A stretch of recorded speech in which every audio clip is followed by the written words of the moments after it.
Very good day to all of you. Today we will talk about ion exchange chromatography technique. This is one of the liquid solid chromatographic technique. So we will go as per our regular flow, that is type of stationary phase and mobile phase used in chromatographic technique. Then basic fundamentals or the principles behind ion exchange chromatography and applications of ion exchange chromatography. So dear learners, let us have a look on principle of ion exchange chromatography. It is a liquid solid chromatography. Ion exchange chromatography involves the exchange of ions of like sign between a solution of solute, whatever mixture we are separating, and an ion exchange resin in contact with the solution. This technique finds special application in the separation of compounds existing in the form of ions. Two ions can be separated from each other if they have different degree of affinity for the stationary phase in the form of an ion exchange resin.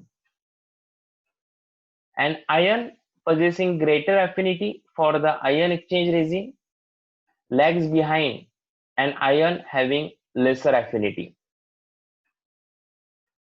Isn't it? Means for separation of ions, if our mixture or solute contains two different ions, maybe positively charged and negatively charged ions. So based on their degree of affinity towards stationary phase.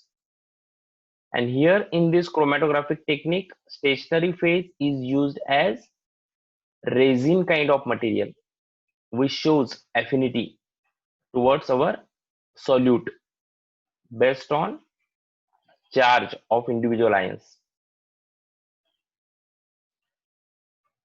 So let us have an in-depth look about ion exchange chromatography. As you are observing over here in this diagram, these are negatively charged analyte or anion attracted to positive surface of resinous material. So that's why this is called as anion exchanger stationary phase particle. Whereas in case of positively charged analyte, that is cation, that are attracted to the negative surface, and that is called as cation exchanger stationary phase particle. So here in this chromatographic technique, stationary phase is resins and mobile phase is water or aqueous solutions.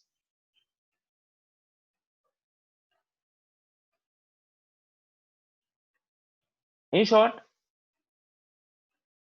separation in ion exchange chromatography is based on the competition of different ionic compounds of the sample for the active sites on the ion exchange resin used for column packing. Ions are charged molecules. Cation are positively charged ion. Anion are negatively charged ion. These ions do not separate smoothly under the traditional methods of the liquid and mobile phase of chromatography. So it requires alteration methods of either the mobile phase or stationary phase are required. Mobile phase used in ion exchange chromatography, that is water or aqueous solutions, suppresses the ionic nature of the analyte, whereas the stationary phase incorporate ions of the opposite charge to attract and retain analyte. Bits in the column are charged, that is anion positively charged bits, cation negatively charged bits. Molecule to be purified will have the opposite charge from the bits in column. Molecules not binding to the bits pass through the column, and a countercharge buffer is used to elute the molecule of interest. So this is overall flow in ion exchange chromatography. Whereas some terminologies, I think these terminologies we have already seen from our planar chromatography, or maybe when we have started about column chromatography. That is, elution is washing of the mixture. Eluent, that is additional solvents used for elution. Effluent, exiting fluid stream. Residency, that is time spent on a column. Stationary phase, the phase over which the mobile phase passes. And mobile phase, that is fluid carrying the mixture of analytes.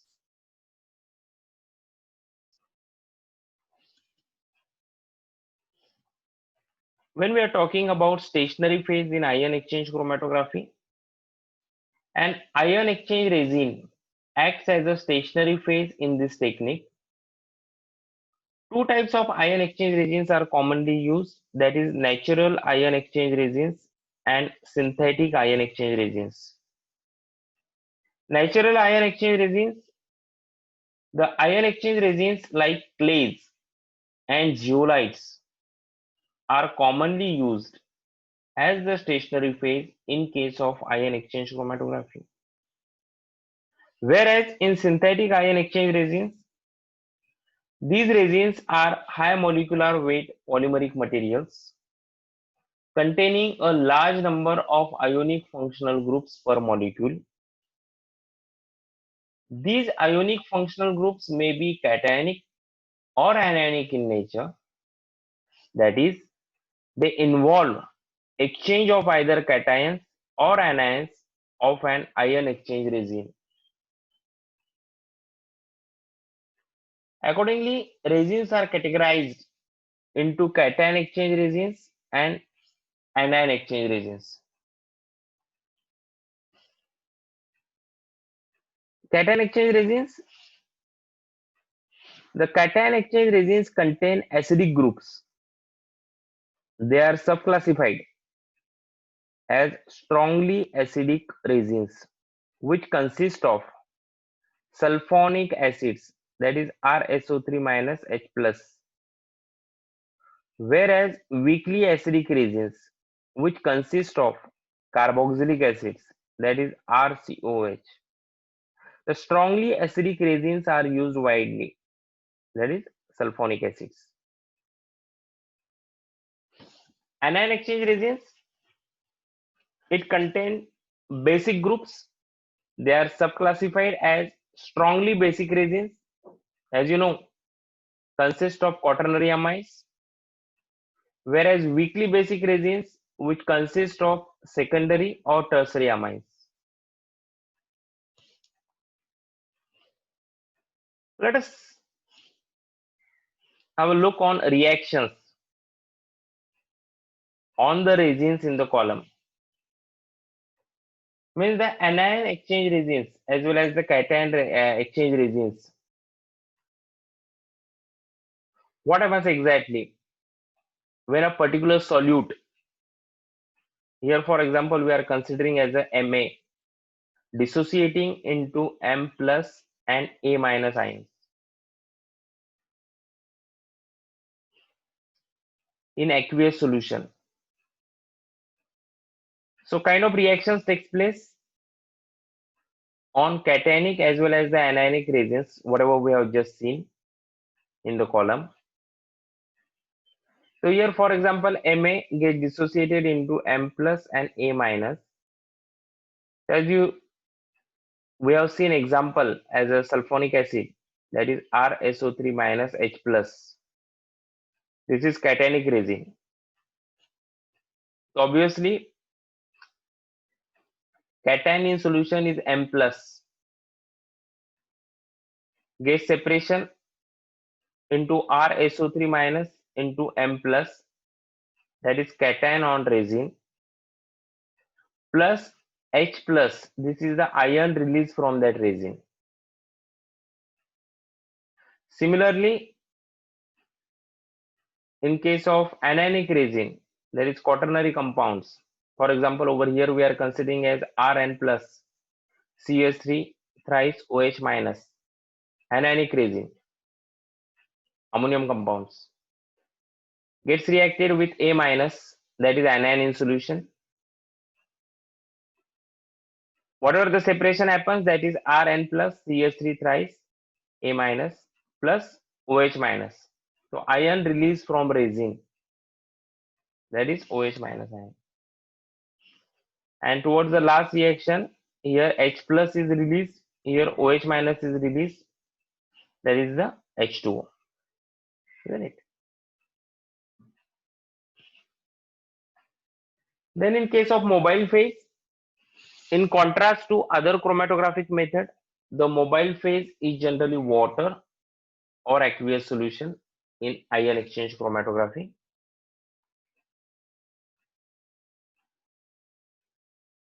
Now, one of the important point, that is criteria of ion exchange resins: ability of cross-linking, insoluble in solvents, chemically stable, desired particle size and shape, sufficient number of ion exchange groups, regeneration and reuse, sufficiently hydrophilic to permit diffusion of ions. These are the certain criteria of ion exchange resin. Whereas exchange of ion depends upon nature of ion exchange resin, whether it is cationic, anionic, nature and number of functional groups on resin, pH of solution, and concentration of solution in contact with resin. So what is ion exchange capacity? Total number of ion active groups per unit weight of resin is called as the ion exchange capacity. Greater the number, greater is the capacity of resin. And capacity is expressed in milliequivalent per gram of exchanger.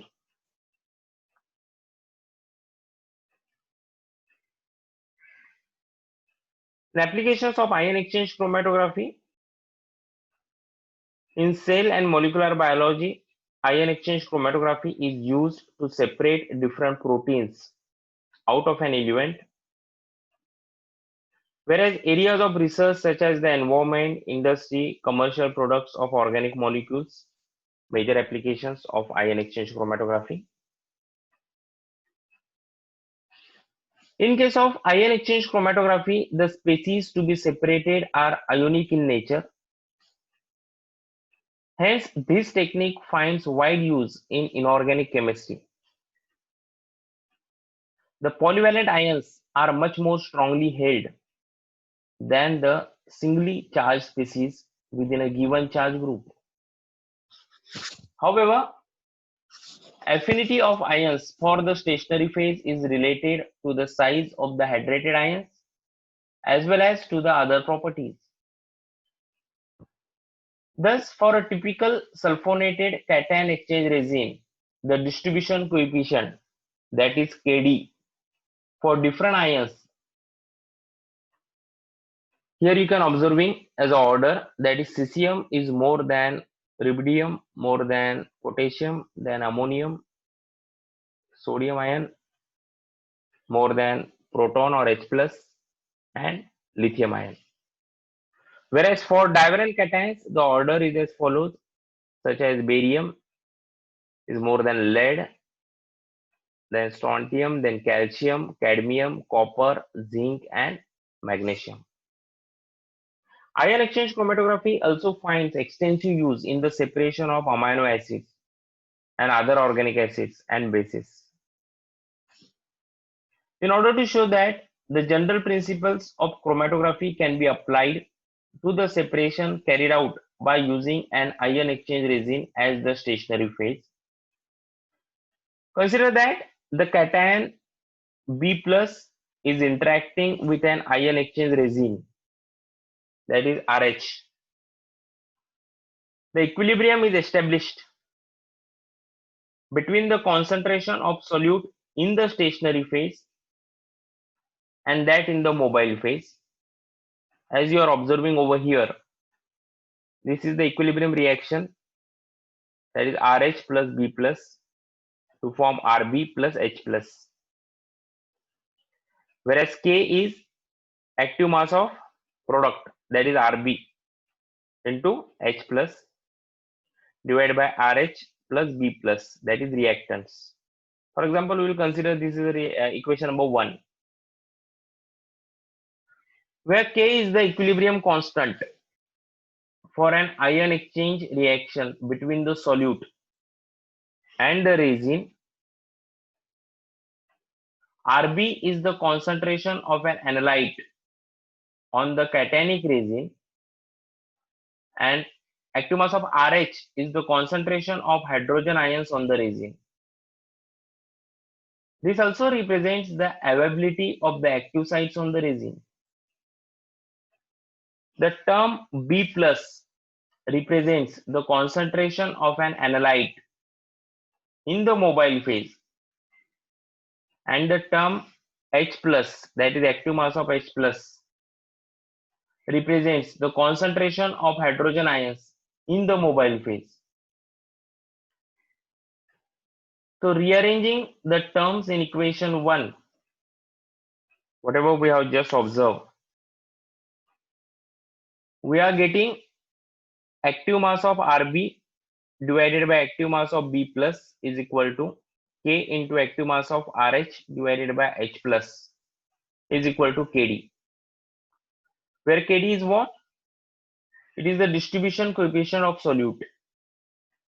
Once the cation is taken up by the resin, it is to be slowly eluted out of the column by the addition of an acid like HCl. Thus, B plus ions are released from the resin into the mobile phase with the addition of enough hydrochloric acid. Complete elution of B plus ion occurs from the column. Now, in this equation number 2, the term on the left side, that is the ratio of active mass of Rb to the B plus, represents the ratio of the concentration of a solute on the stationary phase, that is Cs, to its concentration in the mobile phase, that is the Cm. Similarly, the term on the right hand side, that is the ratio of Rh to H plus, represents the ratio of the total number of active sites on the resin to the concentration of H plus ions in the mobile phase. So this equation 2 can be written as concentration of solute in a stationary phase divided by concentration of solute in a mobile phase is equal to K into active mass of RH divided by H plus is equal to Kd. In order to apply principles of chromatographic separations to ion exchange chromatography, the ratio on the left hand side of equation number 3, that is Cs divided by Cm, should remain constant. On the right hand side, the parameter K, the equilibrium constant, is a constant term. The term RH can be assumed to remain constant even when certain sites on the resins are occupied by the cations, that is B plus of a solute. This is because the number of available active sites on the resin is too large as compared to the number of active sites occupied by the cations of a solute. To make it simple, let us assume that the available active sites on the resin are 1 lakh. and the solute occupies only 100 sites on it. Since the concentration of solute is low, the number of ions, that is B plus, of a solute is considerably smaller than the number of H plus ions available on the resin. Hence, the exchange of H plus ions of the resin with few B plus ions of a solute doesn't lead to a substantial decrease in the number of active sites available on the stationary phase. Therefore, RH is considered to be unaltered, and hence it represents another constant term on the right hand side of the equation number 3. Similarly, the term H plus represents the third constant term on the right hand side of equation number 3. This is because of the concentration of H plus ions is due to the passage of HCl as the mobile phase. The number of H plus ions present in the mobile phase is very large. When the B plus cations of the solute occupy some sites on the resin, it results in the liberation of H plus ions from the resin into the mobile phase. But since the amount of solute loaded on the column is very small, the number of H plus ions liberated by it is also very small as compared to the number of H plus ions present in the mobile phase. Thus, all the three terms on the right hand side of equation number 3 are constant. Hence, the left hand side of equation 3 should also be constant. And since the ratio of Cs by Cm remains constant, all the principles of chromatographic separations can be very well applied to the separation carried out by using ion exchange chromatography. So, dear students, quote of the day: don't compare your life to others. There is no comparison between the sun and the moon. They shine when it's their time. Thank you very much for watching this session. Have a nice time. Have a safe thought. Thank you.